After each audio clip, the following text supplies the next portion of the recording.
Buenas tardes, bienvenidos a Redes Culturales Taurinas. Antes que nada, saludar a Fer, mi compañera, y a un invitado que desde hace tiempo teníamos muchas ganas de tener entre nosotros, a Luis Pérez Oramas. Un gusto en saludarlos. Estar con ustedes, María Ángeles, Fer, muchas gracias por la invitación y felicitaciones por la serie de entrevistas que han hecho y por la cantidad de diálogos y la variedad de perspectivas que están trayendo a la conversación sobre la tauromaquia. Muchas gracias. Gracias. Bienvenido, Luis. Luis Pérez Oramas nace en Caracas, Venezuela, en 1960. Es ensayista y poeta, doctor en Historia del Arte por la Escuela de Altos Estudios y en Ciencias Sociales en París. Curador de la colección Patricia Phelps de Cisneros, curador de arte latinoamericano en el Museo de Arte Moderno de Nueva York de 2003 a 2017 y director curatorial de la 30ª Bienal Internacional de Arte de Sao Paulo 2012-2013. Ha organizado un gran número de exhibiciones, entre ellas la retrospectiva de Armando Reverón, Mira Schendel y León Ferrari, Ligia Clark, Joaquín Torres García y Tarsila Amaral en el MoMA. Actualmente reside en Nueva York y trabaja como escritor y curador independiente, asesor curatorial de la colección Hochschild Correa en Lima y director curatorial de Galería Nara Roesler en Sao Paulo, Río de Janeiro y Nueva York.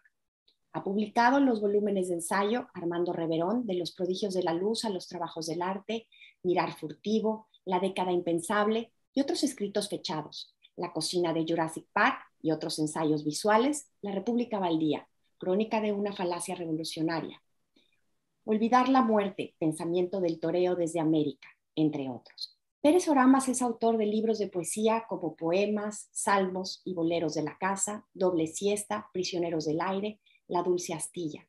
Su poesía ha sido incluida en diversas antologías de poesía en castellano y una selección antológica de su obra poética. Será publicada este año por la Fundación La Poeteca Caracas. Mucho gusto tenerte con nosotros, Luis. Un gran placer, María Ángeles. Muchas gracias, Fer, por la invitación. Es un placer, como les dije. Así que vamos al toro. Al toro. Encantadas. Luis, es muy común la discusión de si la tauromaquia es un arte o no. Así como también es muy común escuchar que quien lo discute pues desconozca la definición tanto de arte como de tauromaquia, porque según el diccionario de la Real Academia de la Lengua Española, tauromaquia está definido como el arte de lidiar toros, ¿no? Y aún así se discute si hay o no hay arte en el toreo.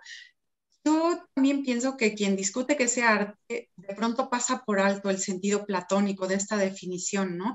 Porque Platón define arte como todo conjunto de reglas idóneas para dirigir una actividad humana, cualquiera que ésta sea.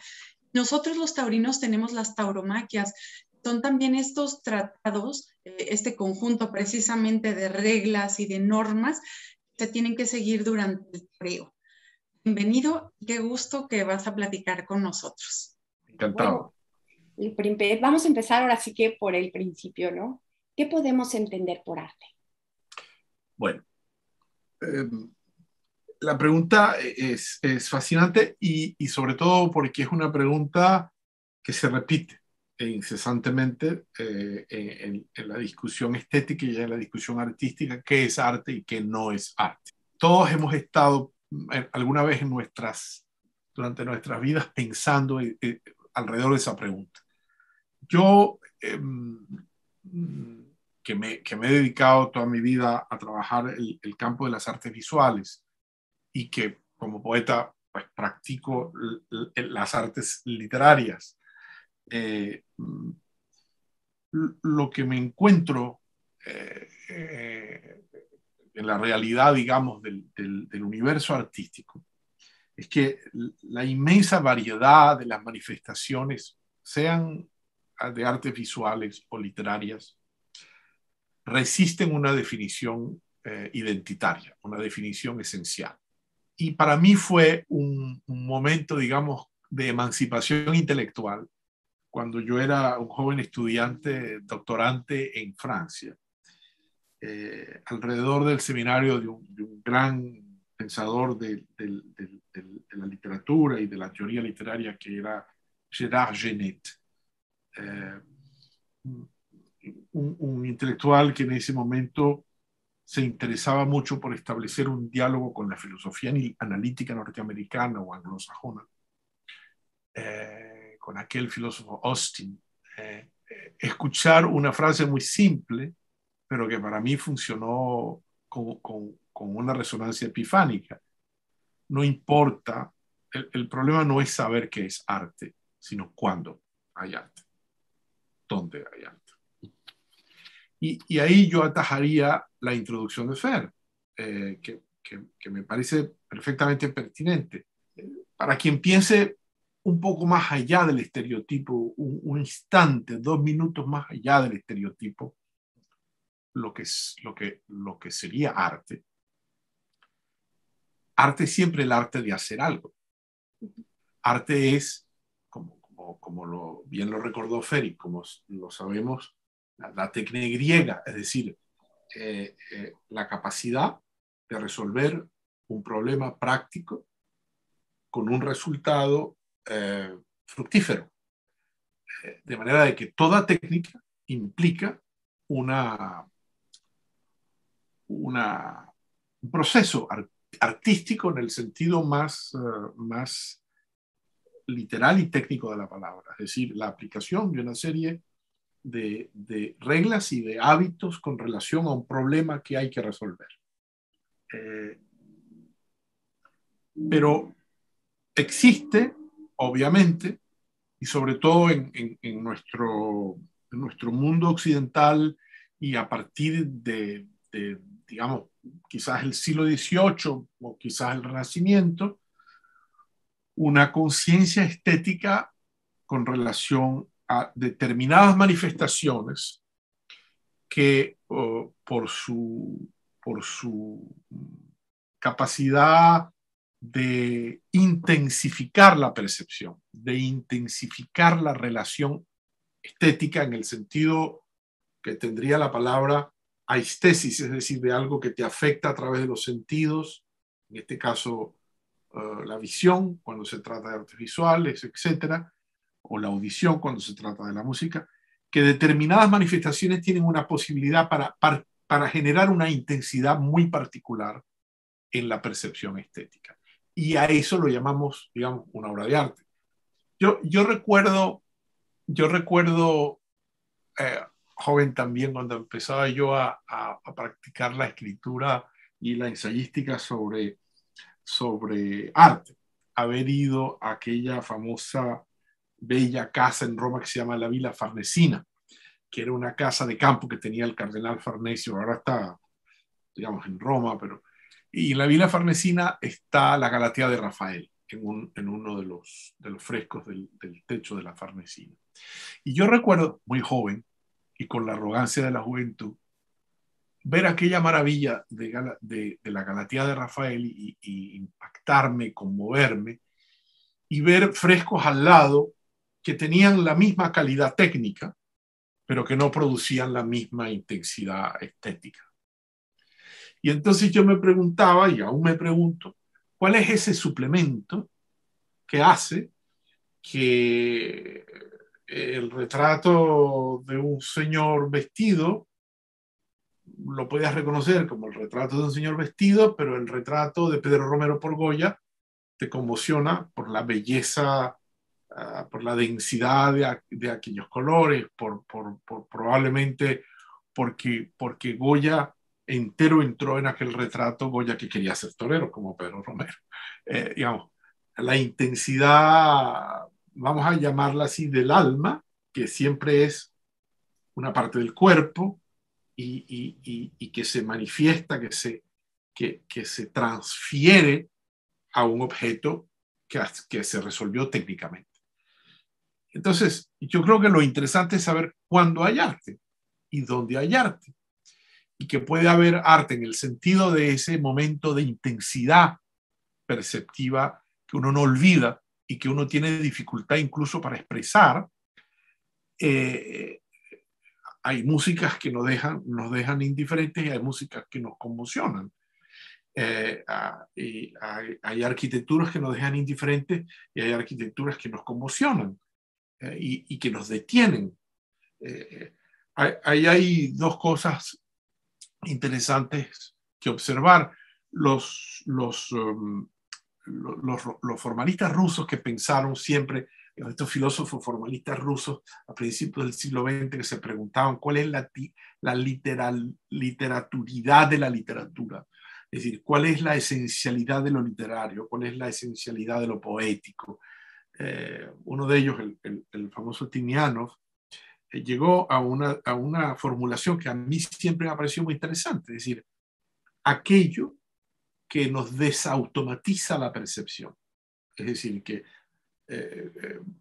percibimos las cosas y nos acostumbramos por el hábitus o por la vida ordinaria a percibir todo, pero hay una determinada configuración que nos detiene. Y de pronto la percepción allí ya no es automática. Nos detiene hasta el punto de que nos puede detener y que no reconozcamos aquello que creíamos conocer muy bien. Un soporte plano donde hay colores y formas, que en principio es una cosa totalmente, digamos, indiferente, pero de pronto hay uno, llámalo, no sé, el San Juan Bautista de Leonardo da Vinci, o el Guernica de Picasso, o el retrato del Papa Inocencio X de Velázquez o de Bacon, que te detiene y que te hace entonces, que te para en seco y que te conmueve por alguna razón, ¿no? Claro, todo esto se complica porque en la medida en que uno se interesa más con curiosidad a las cosas y más conoce, más potencia de conmoción va ganando. Así es. Entonces es importante lo que decíamos, para poder hablar de algo, para juzgar algo, a favor o en contra, es importante conocerlo. Y incluso los antitaurinos, como bien lo recordaban ustedes, cuando empiezan a entender, a conocer algo de eso, siguen siendo antitaurinos, pero comienzan a tener una cierta dimensión de respeto. Entonces allí yo diría que la tauromaquia es definitivamente arte en el sentido técnico, es el arte de lidiar toros bravos, pero que hay un momento de la tauromaquia impredecible, imprevisible, en el que se produce una transfiguración estética y una conmoción, una intensificación de la percepción. Sabemos nosotros que somos taurinos que el torero tiene que lidiar un animal bravo, que acomete, que si puede mata, y que para ello tiene que preparar su muerte. Eso es oficio de lidia y técnica. Pero si en ese proceso se logra una conjunción de elementos entre los cuales pudiéramos llamar que la humanidad le impone una despaciosidad al animal, a la embestida del animal que le es ajena, y el animal se doblega ante esa despaciosidad y comienza a investir de una manera casi de danzar con aquel ser humano. Entonces se produce una forma de transfiguración, una especie de epifanía perceptiva, es decir, no puedes quedarte indiferente ante lo que estás viendo, y ahí hay la fulguración de lo que yo llamo arte en el sentido estético de la palabra, que no podemos definir porque depende de una cantidad de elementos imprevisibles que tienen que ver con el tiempo, que tienen que ver con quién está ahí, con cómo está allí, con todo, con la luz, con todos los elementos que constituyen la percepción, que no es nunca percepción de un solo sentido. Eso lo aprendimos de Merleau-Ponty. La percepción visual no es solo percepción de los ojos, es el cuerpo entero el que percibe, ¿no? Y entonces, cuando se produce esa intensificación de la percepción, todos sabemos intuitivamente que estamos ante algo que sobrepasa lo ordinario y que es, como diría Lezama Lima, el súbito absoluto, que surge allí y que te conmueve. Luis, bueno, y hablando, regresándome un poco a esto de la tecné griega, bueno, ¿qué se entiende ahora por arte dentro de la sociedad contemporánea? Y te lo pregunto así desde la distancia, o puedes decir la ignorancia que yo guardo respecto del mundo artístico. ¿No te parece que de pronto ahora hay muchas cosas, muchas actividades reciben el calificativo de arte? ¿No se ha banalizado el concepto de arte? Sí, digamos, el concepto de arte interesa más la experiencia del arte que el concepto de arte, ¿no? Y yo concuerdo contigo. Y claro, es una realidad humana que las experiencias y las técnicas tienden a estereotiparse, a convertirse en formulaciones que pueden repetirse casi automáticamente y que en ese sentido pierden la capacidad de producir esa intensificación de la percepción. Eso pasa en el universo de las artes convencionales, de las artes no convencionales contemporáneas. Eso pasa en todo, digamos, lo que tiene que ver con lo humano. Entonces, sí hay formulaciones estereotípicas que se hacen repetitivas, que se hacen formulaicas y que no generan conmoción. En cuanto al arte contemporáneo, yo no creo que el arte contemporáneo sea uno solo, ¿no? Casi inagotable variedad de manifestaciones a través de las cuales los seres humanos tratamos de construir una instancia discursiva para expresarnos o como individuos o como sociedad y para opinar, para comentar nuestra existencia en el mundo, o nuestra existencia, ¿no? Yo siempre he pensado que el arte es una forma de opinión, porque todo artista, incluso si lo ignora, está trabajando a partir de algo que ya se hizo.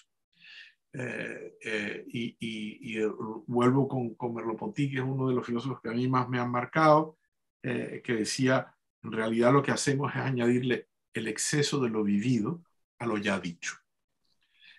Pero cuando tú logras poner a lo que ya está dicho, logras poner el exceso de lo que has vivido, eso que ya está dicho se modifica, así sea infinitesimalmente, se hace otro, se transfigura y es nuevo, y se hace nuevo de nuevo. Entonces, el mundo del arte contemporáneo está sumamente relativizado por una cantidad de elementos que probablemente no existían antes o existían con menor potencia, como puede ser el mercado, como puede ser también un elemento interesante, que es que las artes en general, si nos permitimos la generalización, ¿no? Siempre estuvieron cerca del poder, es decir, el poder de la imagen y la imagen del poder. La imagen del poder requiere del poder de la imagen y el poder de la imagen requiere de la imagen del poder. Antes de que se estableciera como un hecho cultural universal la posibilidad de una aspiración a un régimen democrático, el poder era el soberano.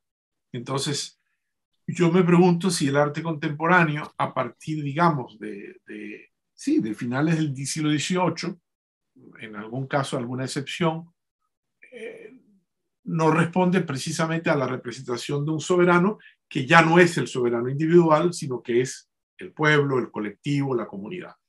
Y así se explica gran parte del arte contemporáneo político, que hoy está muy en boga, como es el poder de la imagen, representando la imagen de poder, ya no como soberano monarca o noble o aristócrata o eclesiástico o militar, sino, y Goya en ese sentido es como una figura fundacional, como colectivo, es decir, el soberano colectivo, yo pueblo, el demos.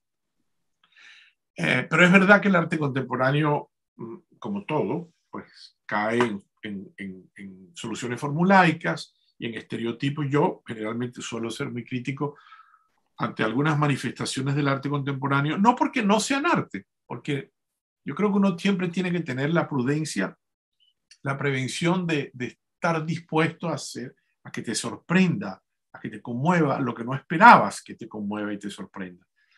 Pero yo sí creo que una de las grandes ambiciones del arte ha sido la posibilidad de hablar de quienes ya no están o de lo que ya no está y la posibilidad de hablarle a quienes aún no han venido, o de hablar de lo que aún no ha venido.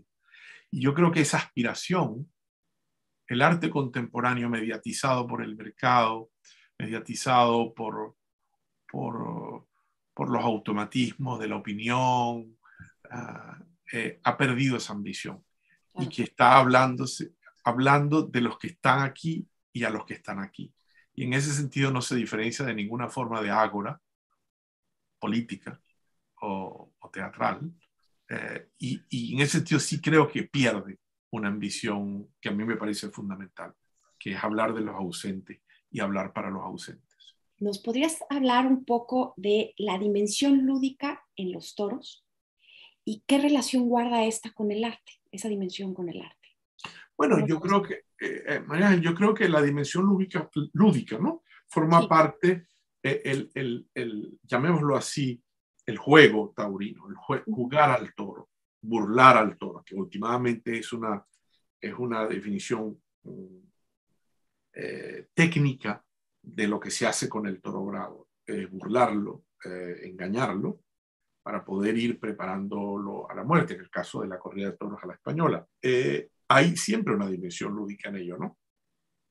Esa dimensión lúdica puede en un segundo transformarse en una dimensión trágica. Esa dimensión lúdica puede en un segundo transformarse en una dimensión, vamos a decir, patética o cómica. Nos ha pasado a todos.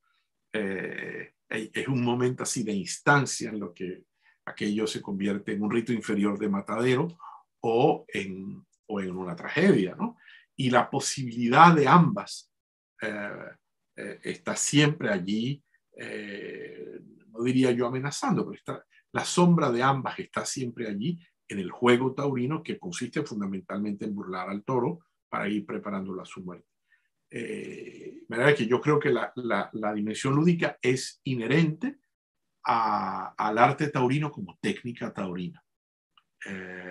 Y que cuando se produce la epifanía o la transfiguración estética, digamos, yo te dije, puede ser tragicómica o puede ser trágica, pero ahí también puede ser una transfiguración puramente estética y ya no es más lúdica, ya es eso, la percepción que se detiene, tú que te congelas y que te conmueves ante algo que no sabías que existía de esa forma, que podía ser. Lo que no puede ser está sucediendo. Lo que pasó el sábado con esa faena de Morante de la Puebla. Exacto. Es decir, lo que no puede ser sucedió. Sí. Sí. Sí. Luis, aquí en redes nos gusta mucho hablar de tauromaquia, pero desde la ciencia, la razón y la evidencia. Comprobar si hay arte o no en el toreo es complicadísimo, por no decir que imposible, porque la apreciación del arte es completamente subjetiva. Lo que sí se puede comprobar a través de la evidencia es que hay esas instalaciones, manifestaciones taurinas en todas las bellas artes, ¿no? Es decir, que produce este efecto estético del que tú ya nos hablabas antes. ¿Cómo podríamos explicar esta estética y entender la estética en el toreo o la estética taurina? Está esa parte que ya mencionamos, ¿verdad, Fer? Que es la capacidad de que acontezca en el ruedo taurino una transfiguración de tiempo y de espacio en la relación absolutamente insólita entre un hombre presente y un animal primal. Okay. Ya eso es una maravilla. Digamos, yo me pregunto qué otra posibilidad existe en el mundo contemporáneo de que el presente, es decir, el torero, se encuentre con lo primal, con lo perdido, con el otrora que es ese animal, ¿no? Y eso me dirán, yo creo que allí tenemos argumentos para decir no solamente es arte superior, es decir, la posibilidad, porque el toro es anterior al pasado, el toro de Lidia es anterior al pasado, es lo que es un rastro anterior al pasado. Entonces, es una cosa. La otra, a la que tú te refieres, es claro, el acervo cuasi enciclopédico de manifestaciones artísticas alrededor de la tauromaquia. Por ejemplo, es que una de las cosas que sorprende es que la tauromaquia no es una representación.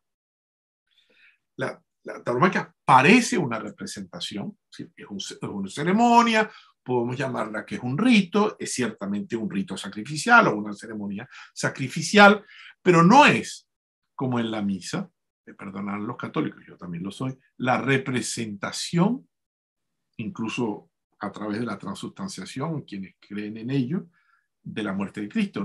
No es la representación teatral, no está la misa, como en el teatro o en el drama griego. No, la tauromaquia tiene elementos de representación. Por ejemplo, el torero va vestido de príncipe.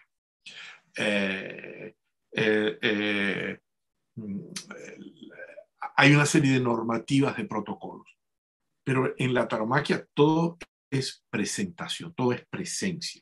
Entonces, la tauromaquia es un desafío para las artes de la representación. Particularmente me parece a mí que es un desafío para las artes de la representación clásica, para la pintura y para el dibujo. Es muy difícil encontrar un cuadro de tauromaquia que tenga la intensidad de la escena, ¿no?, taurina. Menos desafiante para la fotografía y para el cine, pero aún es desafiante para eso, porque lo que acontece, la diferencia cualitativa de la tauromaquia parece que es decir, es un segundo infinitesimal que ninguna forma de representación es capaz de captar. Lo que decía Roland Barthes sobre la imagen trauma. La imagen trauma es aquella que está siempre desenfocada, porque nadie esperaba que el trauma surgiera. El asesinato de Kennedy o no sé qué accidente, siempre esa fotografía está desenfocada. Esa es la imagen trauma. Y la tauromaquia nos confronta permanentemente a una sucesión de imágenes trauma. Sería imposible de captarla. Entonces, claro, los pintores, los dibujantes se sienten desafiados por eso. Para la literatura es diferente. Hay grandes novelas sobre el tema y hay poesía. Claro, poesía, ahí sí, porque quizás la poesía se resuelve en un momento de síntesis absoluta, ¿no? Y no está narrando, sino que está, digamos, evocando probablemente a través de figuras aquello. Entonces, sí, hay todo un repertorio que nadie puede negar de estética taurina que pasa por todos los ejercicios históricos de representación de la ceremonia taurina o de los ritos taurinos o de los juegos taurinos. Pero son dos cosas diferentes. El acervo enciclopédico estético de las representaciones taurinas y la primacía de la presencia con P mayúscula que acontece en el rito taurino, en la ceremonia taurina, y que desmonta la representación, ¿sí? Porque allí no solamente es el enfrentamiento real entre el presente y lo primal, entre el ahora y el otrora, es también el riesgo de vida, el riesgo de muerte real, y la muerte real del toro. Y bueno, lo acabas de mencionar, ¿no? Y es interesante cómo ese efecto estético, ¿no? Ese momento nos transforma como aficionados, bueno, quienes lo estamos viendo. Y esa transformación la podemos expresar, se expresa o la podemos expresar de muchas maneras. Ahora sí que depende mucho del sentir del individuo, ¿no? El arte es lo que nos hace, el arte nos hace sentir a veces de formas distintas. Y a mí me llama mucho la atención cómo en tu libro, En Olvidar la Muerte, lo explicas y además muy bien, que hay en los toros un sistema de voces que además funcionan como ecos. ¿Qué nos puedes contar sobre eso que se me hizo de lo más interesante? A mí siempre me ha llamado la atención, María Ángel, y sobre todo, fíjate tú, yo me hice aficionado en Francia, porque ahí les cuento rápidamente una historia personal. Mi padre era muy aficionado, venezolano. Mi padre nació en una ciudad taurina en Venezuela, Maracay, pero yo adolescente, y fui mucho a corridas con él, pero yo adolescente detesté aquello. En un momento, no sé, yo quería ser poeta y estaba con esas tonterías imaginarias de un adolescente que quiere ser del joven poeta adolescente y tal. Y me llevaron a una feria en Mérida, Venezuela, y aquello aconteció en aquella corrida o en aquella feria, aquello de que si en la tauromaquia no se respetan todas las formas, en un instante se convierte en los ritos inferiores del matadero. Y yo detesté aquello y se me olvidó. Yo me fui, después terminé, me gradué y tal, me fui a Francia. Y en Francia, un momento en que yo veía en verano, se hablaba de las ferias taurinas, yo leía las crónicas, cronistas maravillosos como Francis Marmande, y un día, con 180 exámenes de historia del arte que yo tenía que corregir, yo daba clases de historia del arte en la Universidad de Bretaña, en el lugar más alejado de las ferias taurinas, agarré un tren y me fui a Nimes. Y entré en la plaza de Nimes y me hice aficionado. Entonces allí es como en Sevilla, en muchas de esas plazas francesas, en casi todas esas plazas francesas reina el silencio. Son plazas muy silenciosas. Y a mí, por ejemplo, me encanta en la feria gira la novillada en la mañana, hay poco público.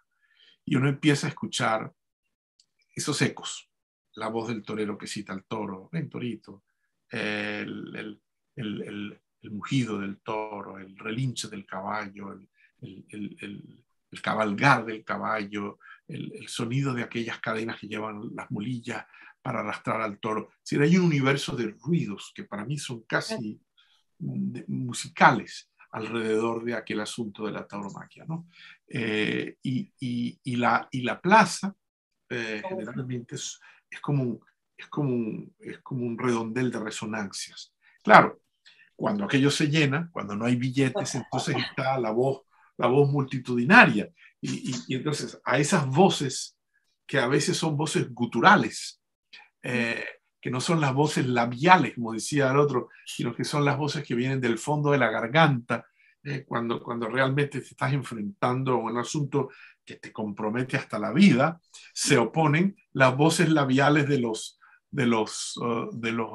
espectadores que gritan aquello o lo otro, que dicen olé, o la voz gutural del colectivo, del todo, cuando ya se produce, o la conjunción que puede ser la bronca absoluta o la epifanía, la transfiguración absoluta de lo que surge. Entonces, hay una película que seguramente ustedes han visto, que es aquella película son 20 minutos de la vuelta de José Tomás, y una de las vueltas de José Tomás, en donde prácticamente la cámara es una cámara fija que ve la cara de los espectadores.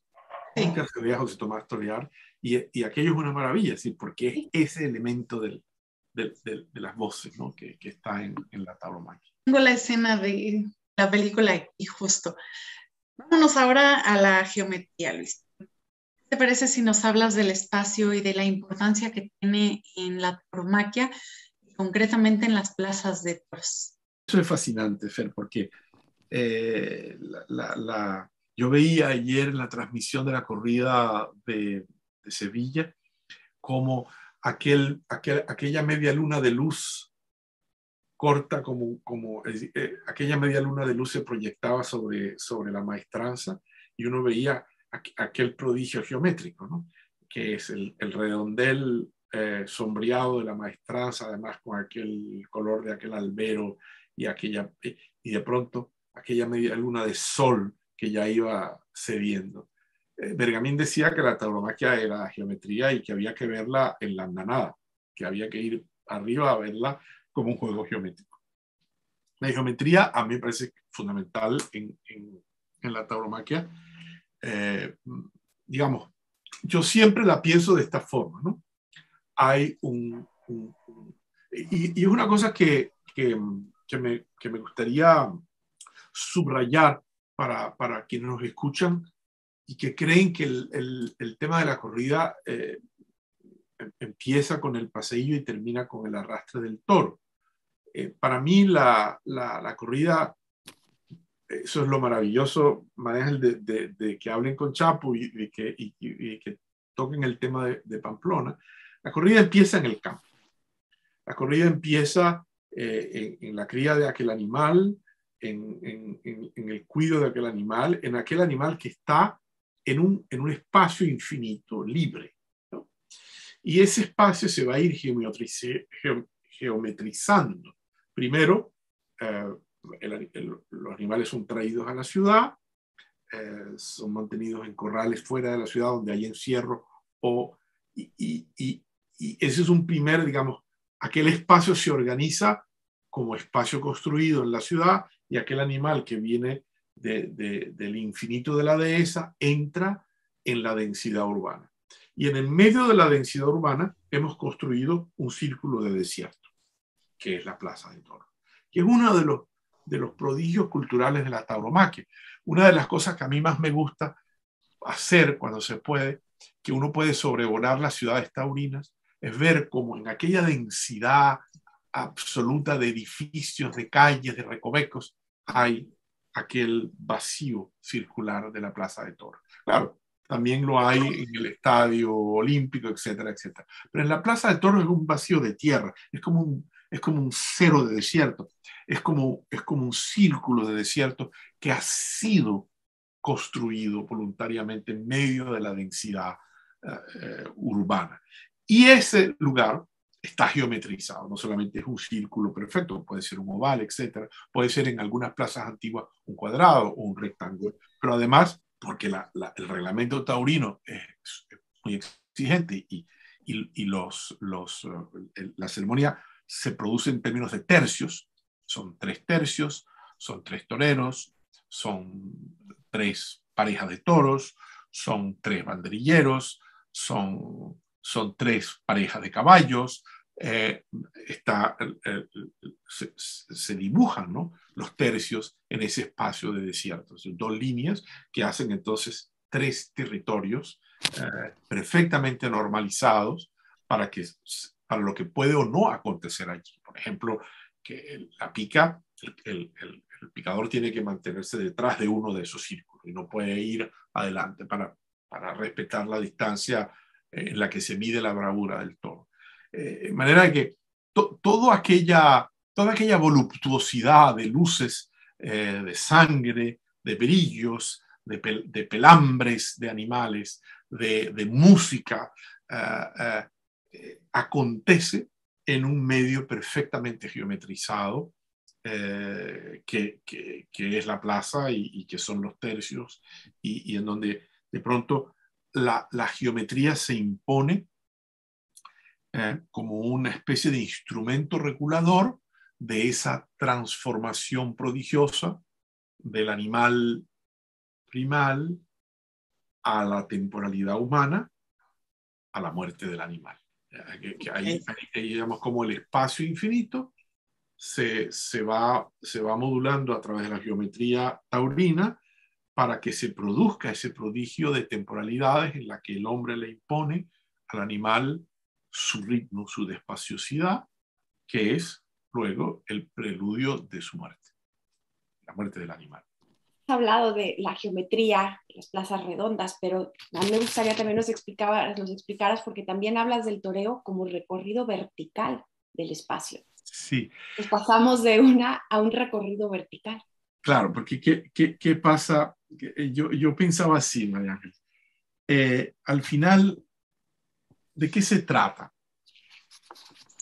Para poder estar nosotros aquí, uno de nosotros que ya no está aquí tuvo que enfrentarse a un animal primal. Para nosotros, como filogenéticamente existir como colectivo humano, uno de nosotros, o probablemente más de uno de nosotros, tuvo un primer día, una primera vez, que es indeterminable en el pasado, que no pertenece al pasado, sino a lo anterior al pasado, tuvo que enfrentarse a un animal primal y sobreponerse a él. Es aquella famosa escena de Lascaux, en donde aparece un animal herido y un hombre pájaro caído, un hombre pica, un hombre picador, no sé, es curioso, un hombre gallo picador caído en aquel enfrentamiento que es un enfrentamiento primigenio. Es decir, allí. Entonces, ¿de qué se trata? Se trata en el rito, lo que yo llamaría en el sacramento taurino, se trata de volver a ese momento, al cual no, sabemos perfectamente bien que no podemos volver, porque nos separa de él lo perdido para siempre. Pero el hombre, la humanidad, se las ha arreglado para hacer ese encuentro posible de nuevo. Es decir, ¿para qué? Ha mantenido por muchas razones históricas que quizás no tenemos tiempo, ciertamente no tenemos tiempo de tocar, ha mantenido el rastro de ese animal primal. Es decir, cuando ustedes el otro día hablaban con don Eduardo, es decir, los animalistas tienen que saber que si ellos prevalecieran, el crimen ecológico es innombrable, porque están acabando con el último animal primal que existe, el último animal que además desmonta la oposición entre lo salvaje y lo doméstico. El toro no es ni salvaje ni doméstico. El toro es decir, en ese sentido el toro es un prodigio ecológico. Es el único animal que no es ni salvaje ni doméstico. ¿Por qué? Porque es el rastro de aquel animal que nos precedió, el animal que estaba antes, que es como yo quiero llamar mi próximo libro, el animal que estaba antes. Entonces, de eso se trata, volver, imaginando que lo vertical podría ser la metáfora que nos puede aproximar a ese momento iniciático, a ese momento de sobrevivencia humana. Es decir, estamos celebrando la sobrevivencia humana sobre su propio reino animal, porque somos animales. No, somos nosotros animales, pero somos animales que sabemos sobreponernos a la dimensión animal de nuestra propia animalidad y que en algún momento nos enfrentamos a ese ser primal. Entonces yo creo que cuando la tauromaquia, cuando la corrida llega al culmen de su belleza, de su capacidad transfigurativa, es porque uno, surge la bravura, y la bravura es aquello que estaba en el animal antes de que la humanidad viniera a domesticarlo, aquello que estaba en el animal antes de que el animal aprendiera a defenderse, cuando no necesitaba defenderse de nosotros y acomete con absoluta franqueza y libertad, surge eso y se retorna simbólicamente a ese momento. Yo creo que ese es un retorno a esa especie de sentido vertical y a esa verticalidad que digamos, que nos precede, gracias a la cual en un momento indeterminado podemos estar aquí hablando. Luis, leyéndote me he encontrado con una frase que dice que por banal que sea, tiene un colmo, una desmesura, ¿no? Y estaba escuchándote hablar del toro. ¿Cuál dirías tú que es la desmesura en el toreo? Bueno, pregunta difícil, la verdad. Ahí, Fer, me enfrentas con mi propia falta de reflexión, mi propia demagogia poética, digamos, pero yo sí creo que la desmesura es la bravura absoluta. Es decir, en ese sentido, la desmesura de la corrida es el indulto, y el indulto tiene que ser muy raro. ¿Qué pasa yo escuchaba el otro día, siempre hablaba, que la pintura, Poussin decía que Caravaggio había venido al mundo para destruir la pintura, que los pintores modernos han querido destruir la pintura en cada cuadro, destruir la pintura, digamos, para hacer la obra pictórica única, que va más allá de la pintura como estereotipo. El indulto destruye la corrida, es decir, porque suspende la posibilidad, digamos, suspende por conjunción absoluta y acuerdo de todos la muerte del animal. Ese sería para mí el colmo de la trama. Pero el colmo, esa desmesura, es una cosa que está siempre fuera de la práctica, pero que la ilumina. Es como la utopía. La utopía es esa isla que está fuera del mundo, que sería un mundo ideal, que nunca llegaremos a realmente encarnar, pero que nos permite entender mejor la realidad mediocre, la realidad relativa en la que vivimos. La utopía es la desmesura del mundo, ¿no?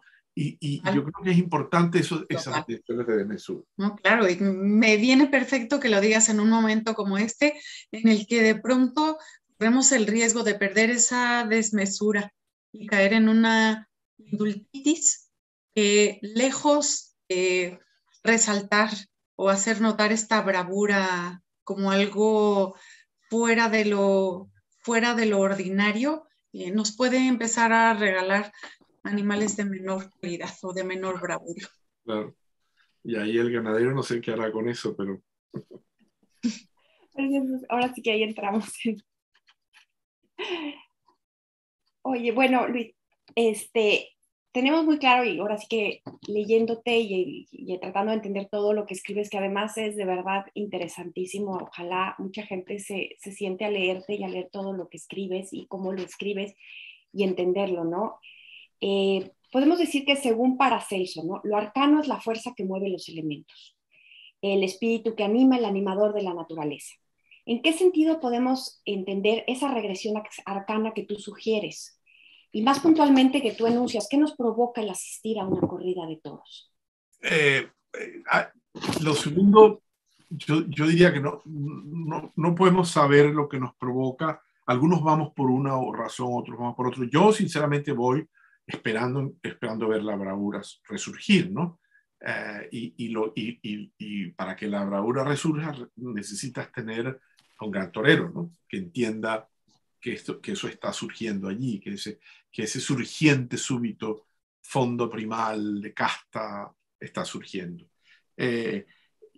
Lo arcano, digamos, si hablamos de lo anterior que está antes del pasado, es arcano, porque no podemos conocerlo. Yo soy un lector obsesivo de un escritor francés que se llama Pascal Quignard, que tiene toda una serie una obsesión con el tema del otrora, ¿no? Él llama el jadis en francés, ¿no? Y en un momento determinado, para explicar esa noción de lo anterior, de lo absoluto anterior, de lo anterior con A mayúscula, él recuerda que las lenguas antiguas, sobre todo el griego antiguo, tenía una forma verbal del pasado, que era lo que los griegos llamaban el aoristos, que es una forma verbal del pasado indeterminado, es un pasado no modal. Y como ejemplo de eso, él pone el érase una vez, con el cual comienzan los cuentos infantiles. Érase una vez es suficiente para el niño. Somos los adultos los que queremos saber cuándo fue esa vez. Ya cuándo fue esa vez es pasado, pero érase una vez es anterior al pasado, ¿no? Y él recuerda, digamos, yo me he puesto a pensar eso también, nuestras lenguas modernas fueron amputadas de ese modo verbal, pero como cuando el cuerpo se amputa de un miembro, el fantasma del miembro sigue allí. Y nosotros tenemos ese fantasma de un pasado que está, de un anterior que está antes del pasado, que tiene que ser arcano, porque no lo podemos conocer, pero que se hace presente y que es arcádico, no solo arcano. Y yo creo que tiene que ver con eso que hablábamos en la pregunta anterior, ese retorno insólito, ese retorno improbable, ese retorno impredecible a una anterioridad de la cual surgimos, de la cual venimos, que se nos hace presente en la forma, en las figuras de la bravura animal, ¿no? En ese sentido, el toro es arcano, es decir, por mucho que hayan veedores y hay maravillas, uno escucha hablar a los que saben de toros y se queda al helado, pero el toro es arcano, como arcano, es decir, es realmente los arcanos del reino, es decir, es impenetrable. Y solamente se manifiesta en ese instante de la corrida. Al contrario, te podrás arguir, eso va a funcionar, no se sabe nada. En ese sentido, pero al mismo tiempo es arcádico y viene de esa Arcadia, de esa anterioridad antes del pasado. Sí, Luis, bueno, y hablando de que el toro es arcano, la representación del toro acompaña a la humanidad desde que hay datos y primeros registros de esta humanidad. La figura de los bovinos está estrechamente ligada a la fundación de todas las civilizaciones. ¿Qué te parece si nos hablas ahora de la relación del toro con la soberanía? Sí, es un tema que me interesa mucho, Fer, porque en mi trabajo mi tesis doctoral fue sobre Diego Velázquez, pintor español del siglo XVII, y ahí me tuve que meter mucho en cuestiones de la historia de la monarquía española, el monarca español como Hércules hispánico, y el asentamiento de un mito, por Alfonso el Sabio, básicamente, Sí. De un mito según el cual Hércules, que habría hecho 6 trabajos intragriegos y 6 trabajos extragriegos, habría llegado a Cádiz, habría robado la vacada de Gerión y habría dejado allí a sus hijos, ganaderos, vamos a llamarlo así, y habría fundado el Reino de España. El Hércules hispánico es, por lo tanto, un Hércules ganadero, y de allí surge es una de las explicaciones por la cual en España se mantuvo el juego del toro, porque la nobleza española, así como la nobleza alemana o la nobleza francesa, se ocupaba, parte de las artes de preparación al reino era la cacería. En el caso de España, el noble combatía al toro, el monarca y el noble, ¿no? Hay cosas tan interesantes como esta. Ustedes se recordarán de un grabado de Goya en la tauromaquia, que el indio Mariano Ceballos, en realidad Mariano Ceballos no era indio, era un negro peruano, que ganó la emancipación, se hizo conocido en Perú durante la colonia por su habilidad como torero a caballo. Fue emancipado y vino a España. Fue a España con la condición de que no toreara, porque era la prerrogativa nobiliaria que un hombre del pueblo no podía. Y entonces la gran transformación, que es muy interesante, que acontece entre 1790, 92, 93, es la siguiente: es decir, en 1793 al monarca francés le cortan la cabeza. En 1793 al Hércules hispánico le arrebatan la prerrogativa de torear al toro, y se la arrebata el pueblo, se la arrebata el hombre de a pie. Es decir, en el momento en que el noble que combatía al toro en juegos de toros y cañas deja de ser la figura de atención y pasa a ser el de a pie, que es un hombre ordinario, surge el primer héroe que no depende ni de la iglesia, ni de la armada, ni de la nobleza. Es decir, el primer héroe moderno. Es decir, el primer héroe popular. Allí se funda. Ese es un acto de fundación de soberanía política. Es decir, que el torero de a pie le arrebata al monarca la genealogía de Hércules y se convierte en lo que yo llamo en el Demus Hércules, en Hércules Demos, en el pueblo que arrebata, se apropia del mito fundacional herculáneo y se convierte en su diseminación popular. Todos podemos ser Hércules, todos podemos fundar la República. Digamos, en ese sentido, la izquierda, sobre todo la izquierda, debería entender que en la tauromaquia, y la izquierda, que es muy antitaurina últimamente, tendría que entender la importancia antropológica de la tauromaquia en el proceso de constitución de la soberanía política moderna en el mundo hispánico. Y eso acontece también en América Latina. Pudiéramos hablar de soberanía en un sentido filosófico general, es decir, el hombre se hace soberano de su potencia con relación a su propia condición animal y a su propia condición natural, entre otras cosas a través del combate al animal primario.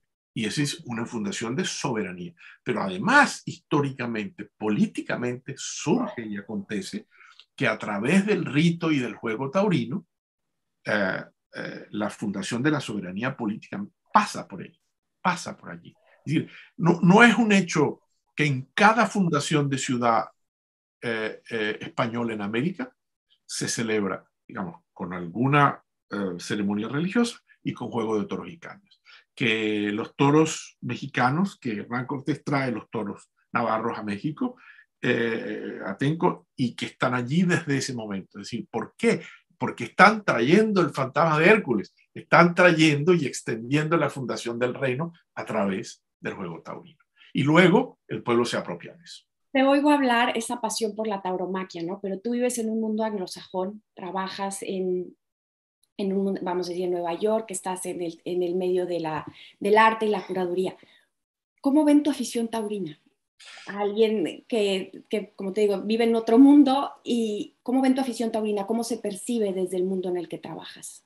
María Ángeles, a mí me ha sorprendido que aquí en los Estados Unidos, por lo menos en el medio donde yo trabajo, quizás como no hay tauromaquia, tampoco hay mucho antitaurinismo. Es decir, en realidad yo lo mantuve como una cosa personal y tal, hasta que escribí, hasta que me publicaron aquel libro, que es en la Real Maestranza Caballería de Ronda, que publicó el libro mío.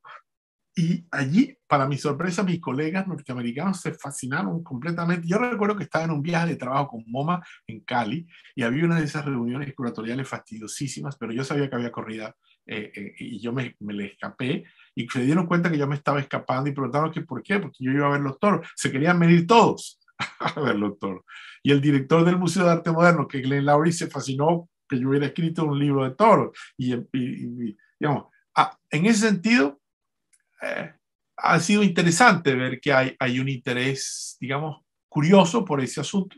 Y bueno, aquí en algún momento en el Hispanic Society me invitaron a dar unas 3 conferencias sobre tauromaquia, y para un público, digamos, anglosajón. Y en ese sentido, yo encuentro más resistencia en el medio intelectual venezolano, por ejemplo, que aquí.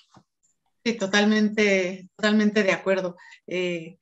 Nos estamos enfrentando en este momento los taurinos a una resistencia intelectual, política y artística que suele provenir más de dentro de nuestros propios países y de nuestra propia cultura, y de nuevo, como en el siglo XVIII, como a manera de rechazo de lo propio y de querer adoptar lo ajeno, de querer ser otro.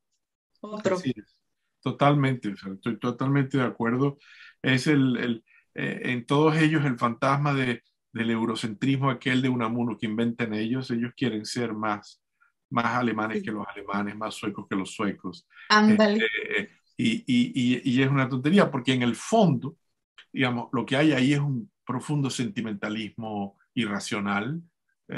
Ellos lo que no quieren es ver morir al animal. Entonces lo quieren muerto, porque se lo comen, pero lo quieren envuelto en plástico en el supermercado, pero no quieren ver la muerte.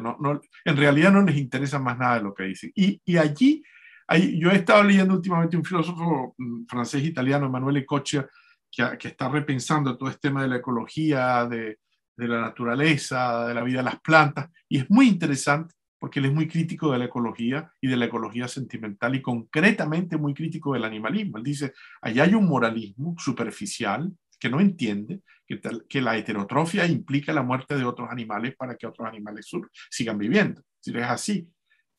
Y en el contexto de esa verdad, digamos, científica y antropológica, lo que hemos hecho nosotros es conservar una especie absolutamente prodigiosa como taurinos, y construir esta sofisticadísima ceremonia de combate y de muerte animal con dimensiones políticas, culturales, antropológicas, estéticas, como muy pocas otras manifestaciones humanas tienen. Claro, es una contradicción, o parece una paradoja más bien, que los taurinos seamos tan ecologistas o ecológicos y de pronto los animalistas sean tan antiecologistas, ¿no? Es una contradicción.